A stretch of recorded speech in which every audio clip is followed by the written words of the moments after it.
오늘 선포하실 하나님의 말씀은 말라기 3장 7절에서 12절 말씀입니다. 말라기 3장 7절에서 12절 말씀입니다. 제가 봉독해 드리겠습니다. 만군의 여호와가 이르노라. 너희 조상들이 날로부터 너희가 나의 규례를 떠나 지키지 아니하였도다.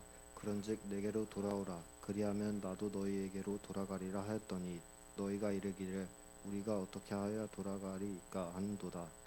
사람이 어찌 하나님의 것을 도둑질하겠느냐. 그러나 너희는 나의 것을 도둑질하고도 말하기를 우리가 어떻게 주의 것을 도둑질하였나이까 하는도다. 이는 곧 11조와 봉헌물이라. 너희 곧 온 나라가 나의 것을 도둑질하였으므로 너희가 저주를 받았느니라. 만군의 여호와가 이르노라. 너희의 온전한 11조를 창고에 들여 나의 집에 양식이 있게 하고 그것으로 나를 시험하여 내가 하늘 문을 열고 너희에게 복을 쌓을 곳이 없도록 붙지 아니하나 보라. 만군의 여호와가 이르노라. 내가 너희를 위하여 메뚜기를 금하여 너희 토지 소산을 먹어 없애지 못하게 하며 너희 밭에 포도나무 열매가 기한 전에 떨어지지 않게 하리니 너희 땅이 아름다워짐으로 모든 이방인들이 너희를 복되다 하리라. 만군의 여호와의 말이니라. 하나님의 놀라운 복은 다른 누구도 아닌 바로 여러분을 위해 예배되어 있다는 사실을 믿으시기를 바랍니다. 여러분, 자녀가 잘 되기를 바라는 부모의 마음처럼 하나님은 자녀된 여러분의 삶이 복을 받고 잘 되기를 너무나도 원하신다는 사실을 꼭 기억하시기 바랍니다. 한번 저를 따라서 해보시기 바랍니다. 하나님은 나를 복 주시고 형통케 하시기를 원하신다. 믿으시기 바랍니다. 그래서 성경은 믿음의 백성들에게 하나님께서 주시는 축복을 약속하고 있어요. 구원은 어떤 조건도 필요 없이 오직 예수님을 나의 구주로 믿음으로 말미암아 얻게 되는 것입니다. 이는 전적인 하나님의 은혜요 선물이라고 할 수 있어요. 그러나 축복이란 물론 조건 없는 하나님의 사랑을 그 뿌리로 하고 있지만은 이것은 하나님과의 인격적인 관계 속에서 우리에게 임하게 되는 것이다 하는 것입니다. 다시 말하면 하나님께서 우리에게 축복하실 근거가 분명히 있어야만 그 복을 누리게 된다는 거예요. 그래서 지난 3시간에 걸쳐서 말씀을 드렸어요. 첫째는 믿음의 자리로 돌아갈 때 하나님이 예비된 축복의 삶을 누리게 된다 그랬습니다. 그래서 이삭을 가지고 설명을 해드렸죠. 너는 애굽으로 내려가지 말아라. 기근이 와도 여기서 머물러 있어라. 그랬더니 이삭이 애굽으로 내려가지 않고 그랄 땅에 머물렀어요. 많은 짐승이 있으니 그 짐승을 위해 뭐라도 심어서 먹잇감이라도 구해야 되겠다 싶어 농사를 지었는데 놀랍게도 그 해에 100배의 결실을 거두게 되었다라고 말씀했습니다. 얼마나 많은 복을 받았던지 블레셋 사람들이 막 시기해서 결국 그랄 골짜기로 쫓겨가는 신세가 되었지만 하나님께서 나중에 부엘세바로 어찌 보면 더 기근이 심한 지역으로 올라왔을 때 하나님이 그에게 찾아가시고 만나주시고 그에게 신령하고 귀한 축복을 약속해 주신 줄로 믿습니다. 그렇습니다. 우리의 삶의 자리를 믿음의 자리로 옮겨가길 때 하나님은 반드시 축복을 주신다는 거예요. 두 번째로는 대접을 받고자 하는 대로 다른 이들을 먼저 대접할 때 축복의 문이 열린다고 했습니다. 그러므로 무엇이든지 남에게 대접을 받고자 하는 대로 너희도 남을 대접하라. 이것이 율법이요 선지자라 그랬어요. 나한테 좀 이런 게 있으면 좋겠다 하는 거를 다른 사람도 그렇게 원할 테니까 내가 먼저 베풀고 나누어 줄 때 하나님이 그 모습을 보시고 하나님께서 나에게 필요한 것을 갚아주신다는 거예요. 내가 저 사람을 도왔을 때 저 사람이 나에게 그걸 갚아주는 것이 아니라 하나님이 그 선한 일을 행하는 것을 보시고 더 놀랍고 축복된 걸로 갚아주신다는 거예요. 세 번째로는 축복을 누리는 삶은 무엇보다도 내가 하나님의 자녀이고 구원받은 백성이라는 사실에 대하여 날마다 확신하면서 살아가고 감사하면서 살아갈 때 행복을 느끼게 된다는 것입니다. 그래서 행복은 소유에 있지 않고 존재하고 있는 것에 대한 감사를 드릴 때 행복과 만족이 찾아온다고 그랬어요. 그래서 성경은 모세가 이스라엘 백성에게 야, 너희들은 행복한 사람이다. 너희처럼 구원을 받은 백성이 세상에 어디 있다고 그러느냐 하면서 진정한 축복과 행복이 무엇인지를 백성들에게 깨우쳐 주었죠. 자, 그렇다면 오늘은 축복의 말씀 마지막 말씀으로 바로 11조에 대해서 말씀을 드리려고 합니다. 오늘 또 목사님 또 돈 내라는 헌금 얘기구나라고 생각하겠지만은 11조는 축복의 비밀이 담겨진 통로인 것입니다. 물질을 내느냐 마느냐의 문제가 아니라 하나님의 축복이 담겨진 통로라는 거예요.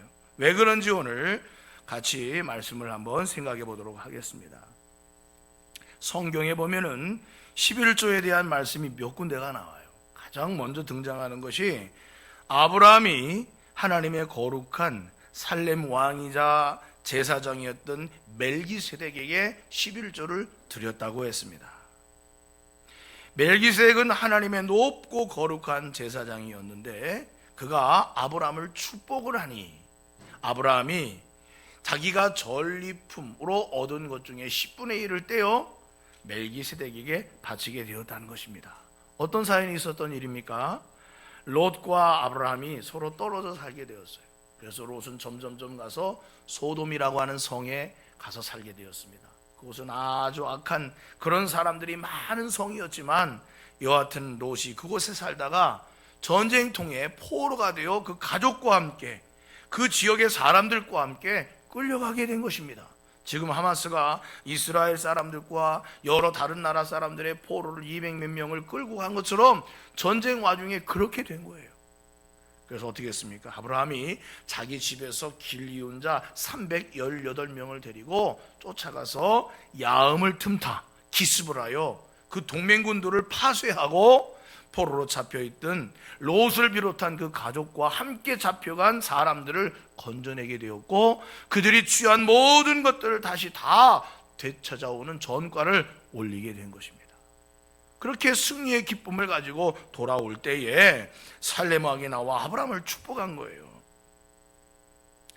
아브라함에게 축복하여 이르되 천지의 주제시요 지극히 높으신 하나님이여 아브라함에게 복을 주옵소서.